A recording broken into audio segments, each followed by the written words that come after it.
সাবেক প্রধানমন্ত্রীর জন্য যে কটেজটি করা হয়েছে, শত শত পরিবারের যে জমি এখান থেকে তারা নিয়েছেন, এটি সাবেক প্রধানমন্ত্রী শেখ হাসিনার জন্য করা হয়েছিল। যেখানে আসলে আমাদের দেশে আমরা মধ্যবিত্ত দেশ বলি, সেখানে আমাদের সাবেক প্রধানমন্ত্রী যিনি 15 বছর ধরে দেশে স্বৈরাচার শাসন চালিয়েছিলেন এবং তার যে মন্ত্রী পরিষদ তারা হাজার হাজার কোটি টাকা তারা দুর্নীতি করে লুটপাট করেছেন। সেই লুটপাটের আরও একটি ইতিহাস আমাদের চট্টগ্রামের আনোয়ারায় তারা করে গেছেন। সেটা হচ্ছে চট্টগ্রামের টানেলের যে সার্ভিস এরিয়া বলা হচ্ছে, সেই সার্ভিস এরিয়াতে দর্শক আপনাদেরকে বলে রাখি, এখানে প্রায় 32টি কটেজ করা হয়েছে। এই 32টি কটেজ 72 একর জমি জুড়ে এখানে সেটি খরচ হয়েছে 450 কোটি টাকা। 1 টাকা 2 টাকা নয়, 450 কোটি টাকা। এই 450 কোটি টাকা খরচ করে এখানে এই যে কটেজগুলো করা হয়েছে, এগুলোতে তারা রাত্রি যাপন করবেন, তারা অবকাশ যাপন করবেন, এটির জন্যই কিন্তু করা হয়েছিল। এবং এটি এখন এভাবে পড়ে আছে। আমরা যে কটেজটির সামনে দিয়ে হেঁটে যাচ্ছি, এটি সাবেক প্রধানমন্ত্রী শেখ হাসিনার জন্য করা হয়েছিল। সেই শেখ হাসিনার জন্য যে কটেজটি করা হয়েছে, এটি ভেতরে ঢোকার এখন পর্যন্ত কোনো অনুমতি নেই। আমরা বাইরে থেকে আপনাদেরকে দেখানোর চেষ্টা করছি, এখানে দরজা বন্ধ। এবং সাবেক প্রধানমন্ত্রীর জন্য যে কটেজটি করা হয়েছে, এই কটেজটিতে কিন্তু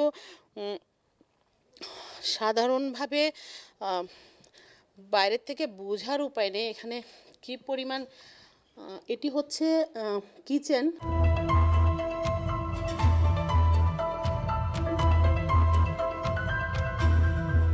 সাবেক যোগাযোগ মন্ত্রীর জন্য কটেজ করা হয়েছে, প্রধানমন্ত্রীর জন্য কটেজ করা হয়েছে।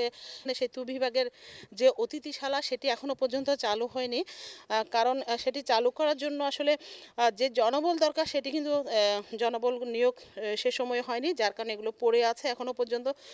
যদিও ব্যয় করা হয়েছে এখানে প্রায় 450 কোটি টাকা, যেটি টানেল নির্মাণের প্রকল্পের যে জায়গা, যে অতিথিশালা, এই অতিথিশালা নির্মাণের জন্য যে টাকাটি ব্যয় করা হয়েছে, এই সার্ভিস এরিয়াটি কিন্তু 72 একর জায়গা জুড়ে কিন্তু সার্ভিস এরিয়াটি এখানে অবস্থিত।